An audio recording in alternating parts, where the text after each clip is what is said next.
Until Dawn is a game that's full of horror, and one of the things we decided to do early on was to take a scientific approach to how scary it was.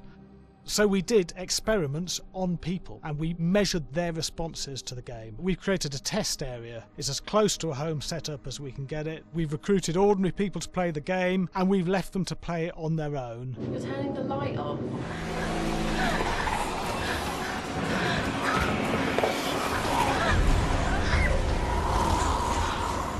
The only difference is it's rigged with cameras and microphones that relay the data through to the next room where people are watching them play.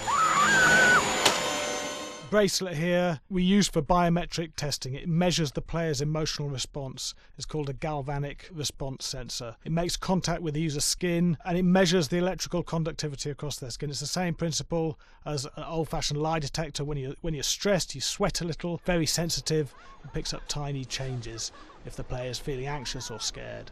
That data's fed back to a testing team, it comes through as a graph.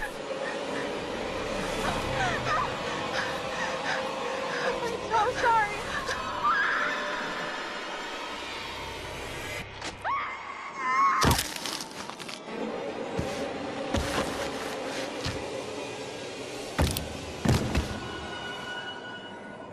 There's no point testing one or two people, you have to test a lot of people. Watch your step.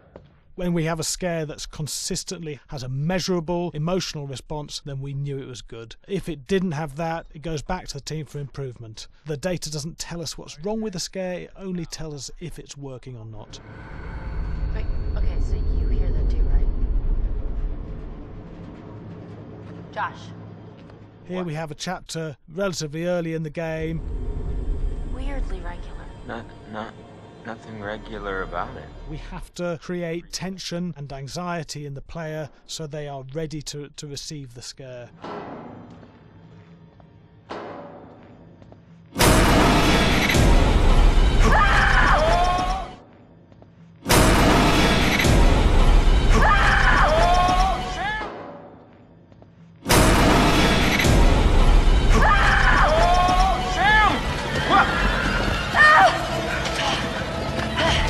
Give the player time to recover, to cool down, to calm down, and then start building the tension again before we do the next scare. Hey. What? Hey. What the hell? Boom. You just got mugged.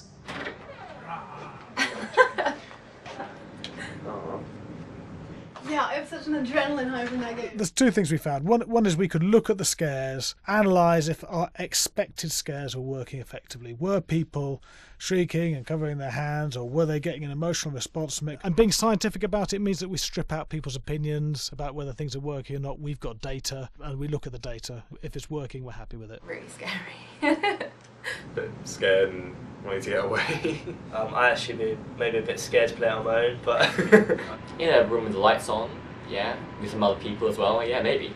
But because I'm a scaredy cat, I would play with someone in the room. And the lights on. It was one of the scariest games I've played in a long while.